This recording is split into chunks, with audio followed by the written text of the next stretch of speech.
Lucu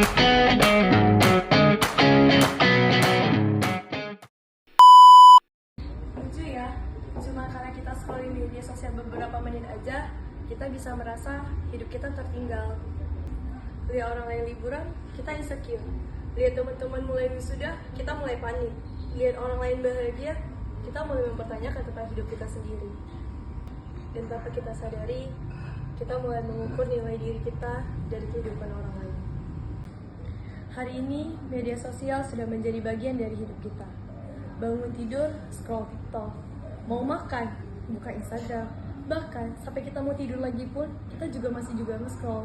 Sampai kadang, hidup orang lain lebih kita perhatikan dibanding hidup kita sendiri.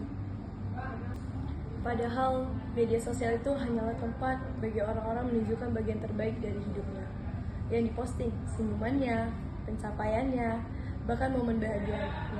Tapi, rasa capeknya, tangisnya, rasa takut atau rasa overthinking yang mereka rasakan, itu jarang sekali diperlihatkan. Aku pernah membaca sebuah buku karya Brené Brown, Tak Apa-apa Tak Sempurna. Di dalam buku ini dijelaskan, banyak orang merasa tertekan untuk menjadi sempurna. Media sosial kadang memperbesar tekanan tersebut. Kita merasa harus terlihat bahagia, harus terlihat sukses, harus terlihat menarik, bahkan kita harus terlihat seperti apa yang orang lain inginkan. Sampai akhirnya, kita lupa bagaimana cara menjadi diri kita sendiri. Banyak anak muda yang merasa dirinya tuh kurang cantik, kurang berhasil.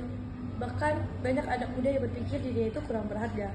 Padahal mungkin sebenarnya hidup mereka tuh baik-baik aja. Kadang yang membuat kita capek itu bukan kehidupan, tapi perbandingan yang terus kita ciptakan sendiri. Padahal setiap orang itu punya jalan kehidupannya masing-masing. Gak semua orang berhasil di usia yang sama. Gak semua orang juga harus punya jalan yang sama untuk berhasil. Ada yang punya prosesnya itu lebih cepat, ada juga yang harus jatuh dulu berkali-kali sebelum dirinya berhasil. Dan itu tidak membuat siapapun menjadi lebih rendah. Karena hidup itu bukan soal perlombaan. Hidup bukan tentang siapa yang paling cepat terlihat sukses di media sosial. Tapi hidup itu tentang bagaimana kita terus bertumbuh dan menghargai diri sendiri. Jadi, berhentilah terlalu sibuk melihat kehidupan orang lain. Fokuslah pada perjalanan hidupmu sendiri. Karena mungkin saat ini kamu belum sampai di tujuan, tapi setidaknya kamu sudah berjalan.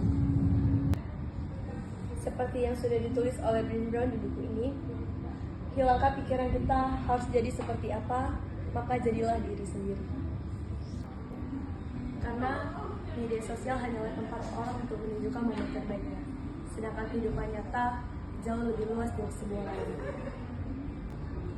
Jadi, jangan membenci hidupmu hanya karena melihat potongan indah dari hidup orang lain. Karena pada akhirnya, menjadi diri sendiri sudah lebih dari cukup.